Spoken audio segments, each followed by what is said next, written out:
A Polícia Federal deflagrou nesta terça-feira a Operação Miragem, que investiga fraudes no banco Digimais, que é uma instituição financeira controlada pelo bispo Edir Macedo. Não estou aqui para defender ninguém, mas também eu não estou aqui para ficar passando pano para ninguém. Quando a Polícia Federal coloca mais de 50 agentes numa operação, quando a Justiça autoriza bloqueios milionários e quando começa a surgir suspeitas envolvendo valores gigantescos, é claro que isso chama atenção. Eu particularmente olho para essa situação e fico pensando, será que tem algum caroço nesse angu? Pode ser que sim, pode ser que não. Pode ser que até o final desse vídeo eu mude a minha opinião sobre alguns pontos, mas uma coisa é certa. Alguma coisa chamou a atenção das autoridades para que uma operação desse tamanho fosse realizada. Então vamos assistir essa reportagem junto, analisar esses fatos. No final, eu dou aquele papo reto, a minha opinião. Bora lá. A Polícia Federal deflagrou nesta terça-feira a Operação Miragem, que investiga fraudes no banco Digimais, que é uma instituição financeira controlada pelo bispo Edir Macedo.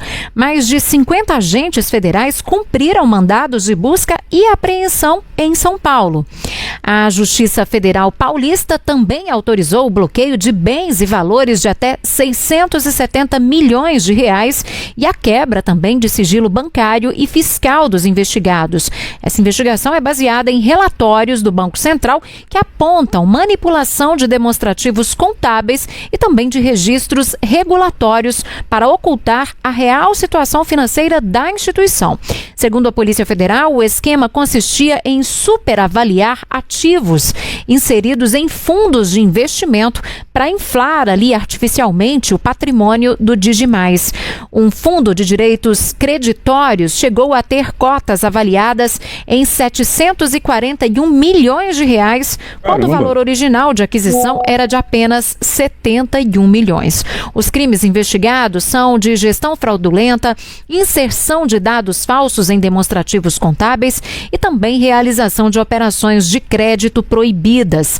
Entre os alvos dessa operação estão executivos do banco e sócios da gestora de fundos ligada aí à instituição. Até o momento, até agora há pouco, o bispo Edir Macedo não havia se manifestado. Mudando o foco agora, gente, no bloco anterior, na nossa conversa agora há pouco com o Núbio, com o advogado Dr. Núbio, a gente fala... Calma aí. Que números que aparecem agora não são pequenos. A reportagem acabou de falar em bloqueio de até 670 milhões de reais. Ô, meu compadre, pelo amor de Deus. Porra, bagulho doido. Dessa questão, dessa escalada entre Gilmar Mendes e André Mendonça, O Gilmar Mendes, que é decano do Supremo Tribunal Federal, e afirmou que a decisão do presidente do TSE, o Tribunal Superior Eleitoral, Cássio Nunes Marques, de suspender a divulgação de uma pesquisa eleitoral da Atlas Intel sobre a corrida presidencial deste ano não deve se manter. A declaração foi dada na noite dessa segunda-feira em entrevista ao programa Roda Viva da TV Cultura. Gilmar avaliou que a questão vai chegar ao STF e que, se mantida, a decisão vai gerar uma enxurrada ali de reclamações com base em leis que tratam da liberdade de expressão no país. Ele chamou o entendimento de jurisprudência Nunes Marques e foi direto. Disse o seguinte: certamente não é uma jurisprudência que vai se manter. E essa decisão de Nunes Marques, que originou ali a polêmica, suspendeu a publicação de uma pesquisa da Atlas Intel. Não sei se vocês se lembram, aquela pesquisa que trazia dados ali sobre a corrida eleitoral para a presidência da República, O TSE alegou então que a empresa não teria cumprido requisitos de registro junto à Corte Eleitoral.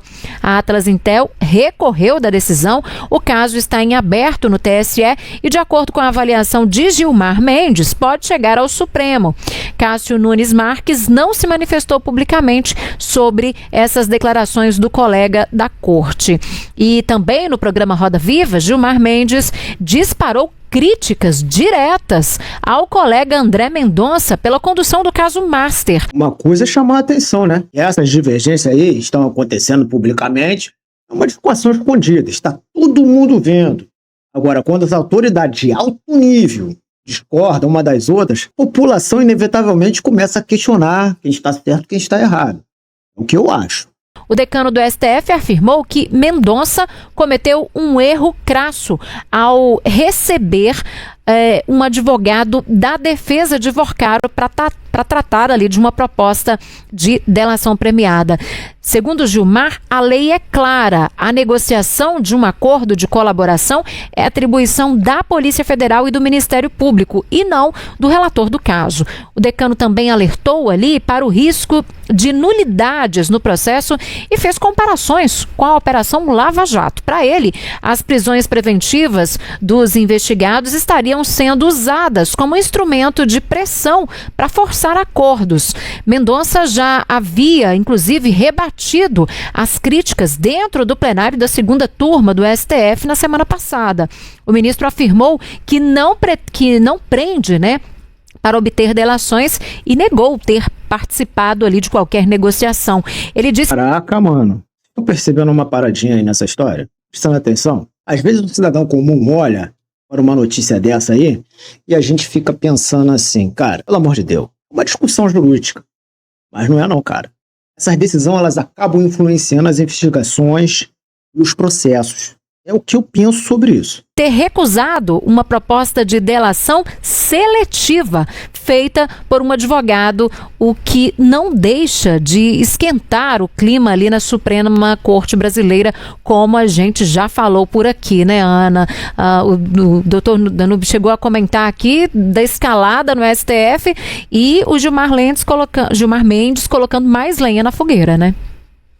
Síria, esse bate-boca entre os dois ministros do STF expõe a divergência entre eles em relação à condução do caso do Banco Master.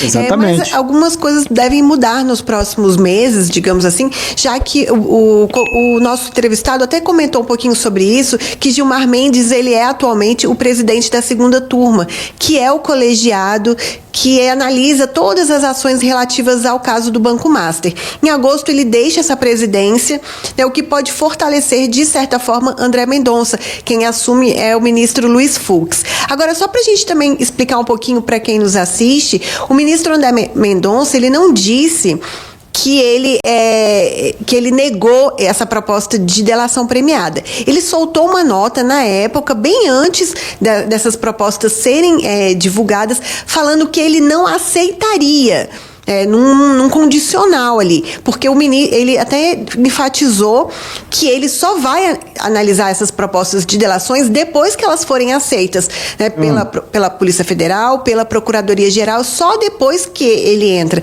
E ele falou que ele nem teria contato, ele nem teria conhecimento sobre essas propostas antes dessa manifestação, antes delas serem aceitas por essas duas instituições, a Procuradoria-Geral da República e a Polícia Federal, mas que ele não aceitaria uma delação seletiva. Então, também o ministro Gilmar Mendes fez ali uma interpretação um pouco equivocada da fala do ministro André Mendonça. Síria. O escândalo dos descontos irregulares em benefícios de aposentados, gente, ganha um novo capítulo nesta terça, né?